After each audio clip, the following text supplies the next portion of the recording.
What's going on, everyone? This is Jordan with Conquer Trading and Investing. If you're new here, welcome. And if you're not, welcome back. In this video today, we're going to be talking about Bitcoin. We're going to be talking about the markets. I'm going to give you a little bit of Hopium. Now, a daily dose of Hopium, a daily week of let's call it the quarterly dose of Hopium. Let's not make any qualms about this. The situation that we are currently facing is definitely dark. There's no question about that. I think the narrative is soon going to go from inflation to weaker earnings growth. Earnings season's upon us.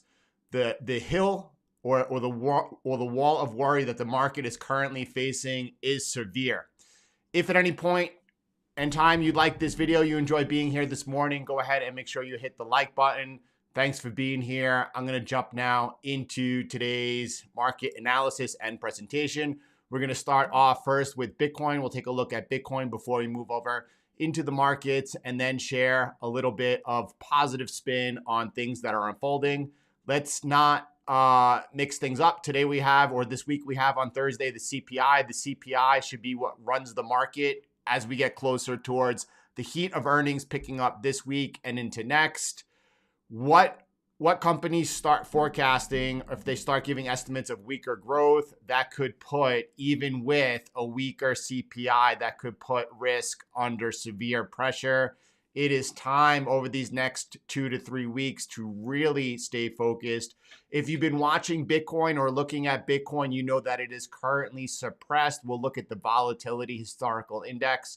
We'll look at the past 3 years, what Bitcoin has done when it has been at similar levels. A big move is coming. There's no way to know whether it is up or down. Right now, we are seeing, by the way, that the market is pricing in a 78% chance of a 75 basis point hike at the next FOMC meeting. By the end of this week, this will be drastically repriced. Either the market will begin pricing in a 50 basis point hike, or it will have a 100% chance of a 75 basis point hike and actually begin even pricing in a 100 basis point hike. What might happen if we have a strong CPI reading is that the market may actually begin pricing in rate hikes going into 2023. It is a data-dependent market. You have to be flexible. You have to be able to form ideas, but you have to be flexible enough to be able to let them go and take on the new ones depending on what the market is showing you. If one of the things that I see, what a lot of market participants get wrong is they get an idea in their head, and then when presented with new data, they're not able to adjust. They could be like, for example, well, it looked like in June there was going to be a potential pivot in the third quarter of 2022. And then it's as if they didn't pay attention to what the last CPI reading was when it showed that all core CPI was rising except for energy prices. By the way, we've talked about the one worry we had. One of the most significant worries we had was that crude would be rising into the end of the year. We know we've been tracking as crude oil has been breaking out over here and has begun its uptrend. We're going to have to watch that closely. Let's get into it. Let's start over there. Let me pull up the comments, make sure that I got, great morning, everyone. Good to see you all here for sure. We got Dave, Nicholas, everyone. Great morning. It is a critical week. It truly, truly, truly is. Bitcoin over here looks like that it is, right? We're looking at the 2-hour time frame. The reason why I wanted to start off showing you the price action, and I wanted to show you the price action off of this green trend line that we had into the market last we left. I'll extend it down now a little bit further, right? I'm just going to extend it down, and you can see that over the weekend we had one touch, then two touches of that trend line so far. Overnight we didn't come into it or test it, but we've had another 2 touches of it. If I step back a little bit and I bring up the 8-hour time frame, you know that this trend line is connecting the November high. We had the touch in April and then again here in September. And all as we did over here last week together was clone this trend line, right? To get that green trend line. And the market thus far has been paying attention to it. You could say technically, technically the market's just going sideways, right? I mean, that sounds funny, but that's the truth. And it's important only because we're going to look at the historical volatility index in a little bit. But what I want to say technically is that this breakout, this trend line breakout, which has been the first one, right, since the November high, is still technically in place. Now we have two areas of what would be a stop loss, a tight stop loss, where my mouse is currently highlighting. That's over here, right? If price were to go ahead and come into that trade, if you were playing this defensively, you would just be getting back on the sidelines. And that seems like a good place to be with this month's CPI, or this week's CPI, really going to be a driving factor of the market. Now, earnings are beginning to happen right now, and any forward expectations that are being really diminished could really send a shock into the markets. Well, maybe it's kind of expected. So I guess, and I don't want to get into the Hopium portion yet, but I guess what that means is that, if we don't see that barrage of lower expectations, well, that could, just like it did last quarter when a lot of those that were bearish in the market, that really gave them, that was a surprise for a lot of people that were bearish when we didn't see earnings expectations come in. I saw some food retailers reporting, and their profits are up. So as we see this rise in inflation, and it almost maybe gives them cover to not only rise prices, but also their profits are rising in lockstep. So that's interesting, and we'll have to wait and see what happens. We are looking, I tried to come in over here fresh on a live stream. Normally we have about a 3-minute window where we get our bearings and come in. I want to start actually just coming in live on the go. And it's Monday morning. We'll figure it out. We'll get it going over here. So technically this breakout is still intact. And really, CTM 1.0 principles, this breakout is actually intact unless you see this low. The lower green line is taken out. At that point, that would be a failure. That would likely be setting up the next leg down. And if you zoom out, right, we would be taking out not only the yearly low from June 18th. If I zoom out a little bit, I mean, I understand that price is trading below the previous cycle all-time high, call it 19,600. But at the same time, this line below it, that's where price really established support. We've looked at that in the past, and you could see that that's where all these resistance was being formed. After price was up here for a few days, nothing more than a few days, price then established that as resistance again. And then you zoom out over to where the bull market began, and you could see that's where price was able to establish that broken resistance as support. From a technical standpoint, from my standpoint at least, where we actually found that support in June during the 3 arrows and Celsius capitulation, that seems to be where the market has found support. Taking that out would be a big, big breakdown. By the way, there are a lot of those in the camp that if we do make another leg down, that would be the last leg down. And from there, we would be really, I guess, shooting up. And I mean, I can't have that type of perspective. I think that we have to take this as it comes rather than having any type of ideas and or expectations. It's a lot easier. It's a lot smarter. It's a lot more profitable, rather, trying to trade without bias and just stay on the right side. That's the way to go about it. Let me zoom in over here to the 8-hour and just show you what's going on. And then come over to, I want to go back over to actually the log scale. And you could see that we are also at the same time experiencing a bit of a rounding bottom over here. Would you call it a rounding bottom, or would you call it sideways? I'm going to leave that as sideways. And I want to jump over to Bitcoin and actually show you what this looks like from the perspective of adding the, let me go. Oh, this is a good view before we go any further. This is going to set up the next piece or the next view that we want to look at. And I'm going to look at this on the 3-day and then the daily. And we're looking at price really being suppressed right now. It's very clear. A lot of people didn't understand when you're looking this on the 3-day time frame, you're actually seeing price making lower lows, and that's correct. This is using the 3-day time frame, and it's off of the close. But what I see is also a little bit of a descending wedge, and it's true that's a breakout is normally a bullish, let's say, feature of a descending wedge. but they don't have to break out to the upside. This could easily just fall down as well. It's really 50-50 about which way this breaks out. And I think that we're looking at this particular week when we're going to see the breakout. I want to pull up over here the volatility index. So we go BVOL, and this is done by BitMEX. Let's just put this in over here, and I'm going to do it on a new price scale over here. And I'm going to zoom out over here. I'll do it on the daily time frame. And I want to show you that going back to 2018, you all remember when price was going sideways during the bear market of 2018, 6,000, we saw that this index was trading under, if you look on the left side, on the left scale, I'm going to place my mouse horizontally around at 25. And there's been a few times that Bitcoin has traded underneath the 25 level. Each time that it has set up an extraordinarily big move. This one was to the downside. The next two were to the upside. We'll look at them afterwards. But you could see that price was going sideways. It's very similar to what's happening right now. Price is going sideways and it is making lower highs. And then price capitulated down coming out of that. I think that is there a lot different? Yeah, one of the things that's very different between now and then is volume. Let me pull up the volume and you could see that why price was going sideways, contracting over here. Volume was almost non-existent.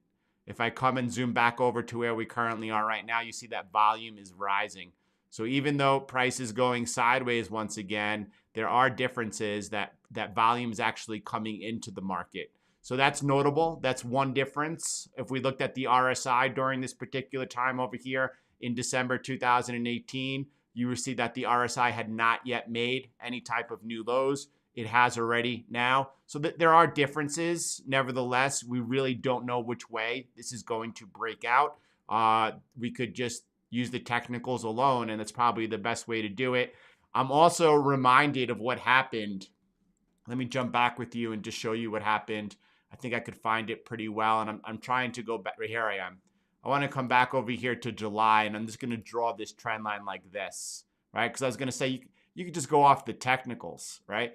But what happened on the CPI, on this CPI print over here, is that it was a 9.1, right? And price broke down, had a technical breakdown, and then it just all of a sudden reversed and went up. I remember we put out a tweet that day on the reversal, and we were able to stay in front of it, but it's not always easy. And I guess what I'm setting up over here trying to prepare us is that if we have any type of breakdown, let me go ahead and show you just coming off to the daily time frame and showing, regardless of what the data print is, by having something as simple as two trend lines coming into an event like here this week, it gives you a really good, remember we've talked about often, the whole idea of technical analysis is not really to predict price.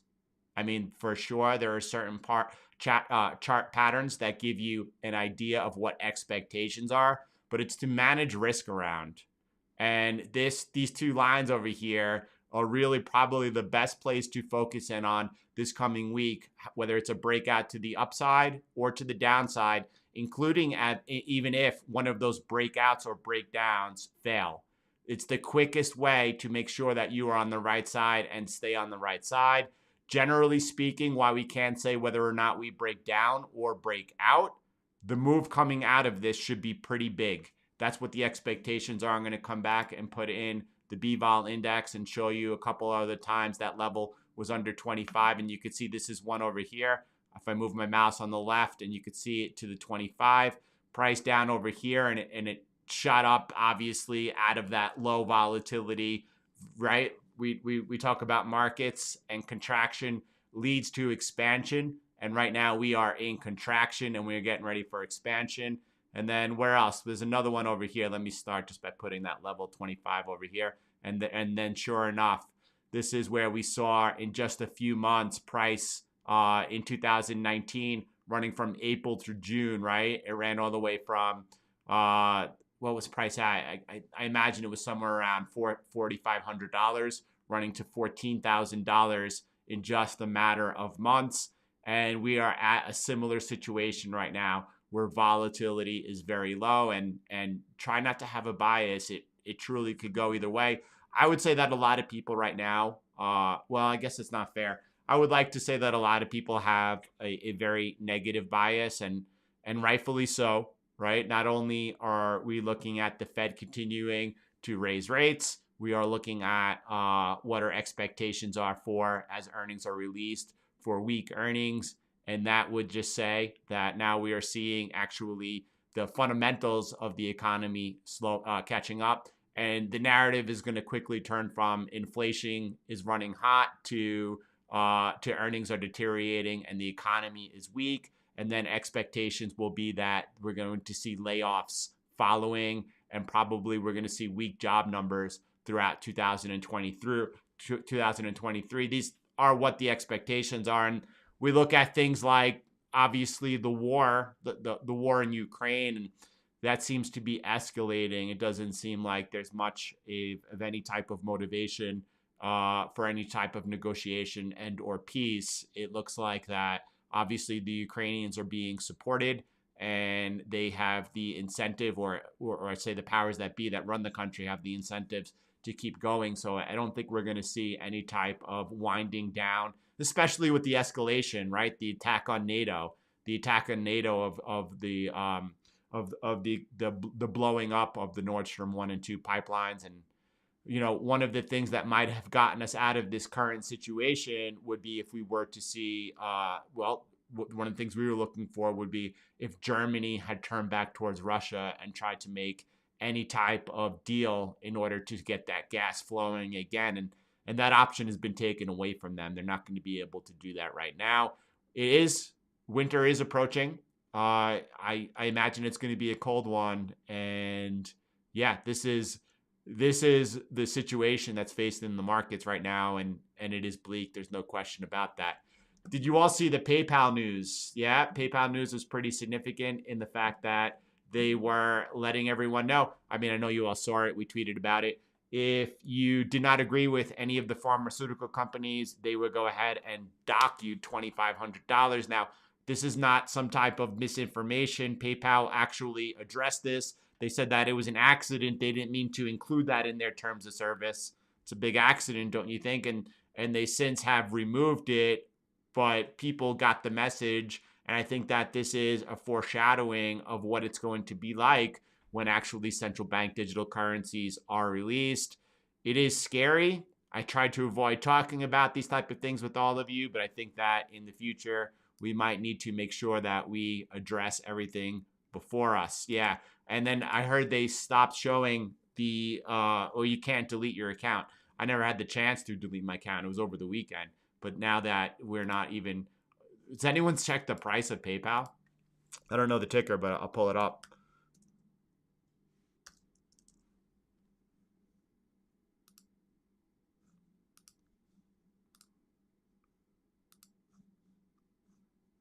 Let me just come to intraday over here.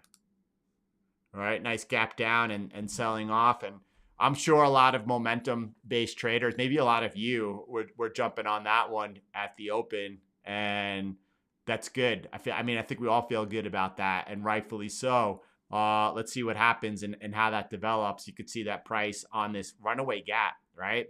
You could see, like, from a technical standpoint over here, we had the gap up, it held, and then a gap down, and now another gap down, runaway gap developing. I hope, I don't know what's going to happen over here. I hope that it's able to take out this low over here at 84, and then we might see some price acceleration. Oof, right? Would love to see that. So what's really good about that, I think PayPal's saving grace over this past year was them actually moving towards embracing Bitcoin, and then even opening up where you were able to withdraw from the platform. But for sure, you're not going to see any Bitcoin, not that they would have, embrace PayPal as any type of on or off ramp, but now even less, they shot themselves in the foot, and that's good. I'm glad to see it. Let's jump back over here. The DXY, we didn't get a chance to talk about this morning, and I want to talk about that with you before we get moving over here and jump down to the 2 hours so we could see what's going on. And it's going to jump in over here, and you can see that our line of resistance, right? Holding as resistance, price coming up into the next resistance, backing off, and now again making an attempt over here at the resistance. This could really move the dollar breaking above here. Could really, there's not much in between the breakout and let's call it 114. That's interesting. I want to take a look because I haven't had the opportunity to see them yet. If I take a look at the U.S. dollar, Japanese yen, right, and you can see the dollar really moving hard against the yen, and then also I want to see the euro U.S. dollar, and that looks to be look at that. Did we miss that together? When I say look at that, did you see what I'm looking at and why? Right? You say that move right into resistance over here, that right into that supply over there, and price back down off of there. Not much of a read over there. I think all this stuff is obviously going to be pretty dependent on what happens not only on Wednesday with the release of the Fed meeting minutes. I don't think that we're going to learn anything from them, except that these psychopaths will continue to do whatever it takes to stay in front of inflation. They'll keep up the verbal rhetoric that they're just going to keep hiking. They don't care what's burning or breaking around them, that they're focused on the domestic market and the rest of the world has to fend for themselves. Now, there's always room for surprises, and everything is obviously tilted very hawkish, but it wouldn't make any sense to see them go ahead and rewind all that work they've done with any type of, let's call it, dovish hopium.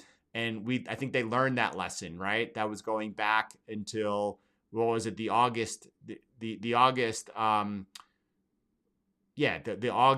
FOMC meeting during the press conference when Powell let slip that Freudian slip that he believed that they were close to achieving the neutral rate. Markets then began to front run and rally, and then the Fed speakers had to do a really good job of walking that back and then bringing that back until Powell during the Jackson Hole was able to get back on message. There we are. So what would make the U.S. dollar roll over? I don't believe that there's anything right now that is pointing towards the U.S. dollar rolling over, but I'm going to share a really good thread with you. I went ahead and shared this over just last night, and I said that King Dollar, one of my favorite threads this year. It's a great read and a must share. I'm going to go ahead and just include that in the comments so you could pull that up, and then you could go ahead this morning and take a look at that. All right.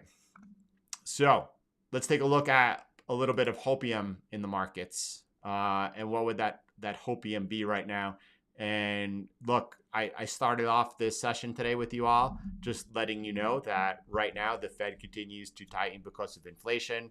That's likely to continue. Now we do have a wild card this week, and that's the CPI. I was surprised by last month's CPI. My expectations were that the headline number came in lower than the previous, and it did, right? It came in at 8.3 compared to 8.5, but I was completely surprised that except for energy, everything else inside that core CPI was rising. That really caught me off guard, and my expectations now, obviously, because of that data being presented, changed, right? And instead of a 50 basis point rate hike expectation coming into that September meeting, that quickly changed to a 75. And then that continues now when we saw the last week's job numbers, unless that this month's CPI is a big surprise and comes in, let's say, lower than 8, and we start seeing components coming off. Then I would say, all right, well, likely, or the market is going to begin pricing in likely a 50 basis point rate hike. And I'm data dependent, and the data matters. And there's also the chance that the CPI comes in higher than last month. Now, we are seeing things like oil beginning to tick up. That's going to mean going forward, we're going to start seeing, obviously, energy beginning to rise a lot quicker. That was probably the number one concern we had going into the end of the year. It seems like it's coming to fruition. We need to continue to watch it. By the way, I haven't even looked at a chart of oil with you this morning, and let's see if we could do that. And then oil just finding a bid, right? And coming up. What could the US do? There's really not much they could do when OPEC decides that they want to go ahead and they want to cut production, right? We're running out, or the US is running out of depleting their strategic petroleum reserve, and there's really not many other cards they can play. Now, they are moving closer to getting some Venezuela production back online, and then all of a sudden like magically repairing these relationships because all of a sudden dictators don't matter. But it's a funny world we live in. There's no question about that. And this is a concern coming forward. If we do see, let's say the CPI come in flat or whatever expectations are, at that point, I would imagine that we still continue to see a 75 basis point hike, the probability of that occurring as the base case. And then I don't know how much forward expectations were beyond 2022 would be for any type of hikes. We'll have to see and take it as it comes. It's a big week for sure for many different reasons.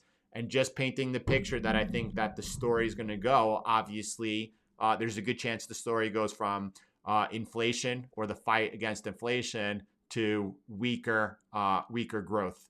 And that is going to become the concern. That could really, we talked about the 3 stages of a bear market, that could fuel the 3rd stage, which is the weaker fundamentals. So we'll be watching and we'll be trying to navigate it together. We have a little bit of Hopium to talk about, and we could talk about Hopium in light of first making sure that everyone understood the reality of the situation that we are currently facing. So we're looking at over here. You're looking at the blackout period prior to earnings, and we're at the peak of the blackout. This means that companies cannot be out in the market buying back shares. And you could see by the end of the month, the Friday before Halloween is when we've really reached peak blackout period.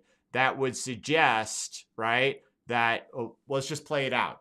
Let's pretend that we start seeing a couple of things. Let's say that the CPI comes in as per expectations, or even is actually a downside surprise. Obviously, my belief and or expectations are that we would see a bit of a bounce, right? And then if we start seeing earnings coming in once again, like the second quarter, better than expectations and forward guidance. I mean, it's hard to say forward guidance is not going to be bad when you look at FedEx and what they communicated to us last week. FedEx obviously has the heartbeat of almost every business out there, and their business is coming off drastically. That is probably a sign that the rest are out there. But then you have these other companies, like we just talked about earlier today, the grocery stores, and their earnings are actually improving. So it's hard to say. But if we started seeing expectations of earnings actually not being that bad, then that could turn that bounce into a little bit of a rally. And then at the end of the month, if you started seeing the blackout period ended and these companies return to the bid and the bid is massive, that could then extend that out further. So it's Hopium. We're talking about Hopium. And then if you look at the seasonality index, I mean, we are in the most favorable seasonality of the entire year coming into the October, November, and December. We'll see, right? But this was just a dose of Hopium, and it's not to be denied. Seasonalities have, let's say a strong history of playing out. It's what they are. Could this time be different in the fact that not only is inflation high, but we're looking at the Fed aggressively tightening and into a weaker economy? Why we're looking at war going around us, kinetic war, financial war. For sure, it could be different or it could be much of the same. We'll find out in a little bit. We're looking over here at the similar pattern that occurred back in June on the S&P 500, and this is not to say that we're going to break out over here and put into a rally, just making the observation of the same exact pattern flowing in. And strangely enough, what happened over here next was a move up, not resuming. Resuming is taking out that higher high, actually taking out the lows, catching a lot of people on the wrong side, and then moving up. 2 important lines. Obviously, last week's low coming in around $3,600, and then to the upside, $4,200. Anything is nothing more than a bounce, right? A bounce, bear market rally, getting above here, and that would be a big technical breakout to the upside.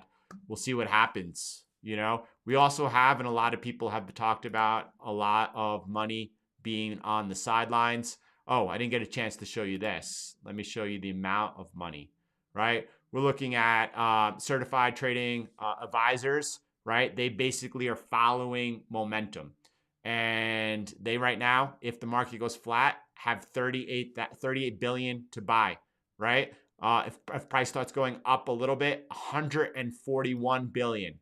If we start seeing a rally, 217 billion. What's interesting about this is the amount of money that the CTAs could be putting into the market on the upside would actually negate all or dwarf, I should say, the quantitative tightening that we're looking at for the month of October. So it's hopium, but it's something that needs to be considered. You need to consider both sides, and you need to look at the underlying fundamentals as well. A lot of people get caught up or believe that this particular week is really about and only about the CPI and why that's a big one and a big factor over here. There's a lot more at play, including and probably that the market will get past CPI pretty quickly, and then earnings are going to really matter. A lot of people, a lot of analysts, a lot of market participants got last month's earnings completely wrong. It could happen again. That's your daily, quarterly dose of hopium as we move towards this new month, this new quarter, as October really gets going over here in earnest, as we move towards a huge high impact news event this week. And then we move towards earnings in full blast. What was I going to say? Tomorrow, instead of going live, I'm going to upload a video. I'm going to go ahead and be sharing the longer macro view and everything else that we're doing, that type of view inside CTM tomorrow. But I will be touching base with all of you with an upload. I'm going to try and make that upload a little bit smaller, 10 to 15. Dave, I felt a little off only because of the, let's say, how I got online today. I never come into a live stream. I've never come into a live stream just jumping in without any type of like intro as far as like that countdown and to get going. But that's okay. It's always, first time at bat, second time at bat, first pitch, I'm swinging, I'm going to knock it. I'm not even knocking it over the fence. I'm just going to put in a nice like, a nice ball over second baseman's head and just make sure we crush that base hit. But thanks for being here, everyone, this morning. We got an important week ahead of us. I want everyone to stay really sharp and focused, staying on the right side. And you have the roadmap over here.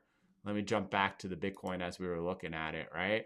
And we're consolidating, and a breakout or a breakdown has really the sincere potential to lead towards a big move. And a lot of people, again, they expect that means that one of these lines break, that it's like straight up or straight down. If you remember, we looked at what happened at three instances when the Bitcoin volume historical index was trading at a under 25 at a low. And I'm going to go back to one of them over here with you.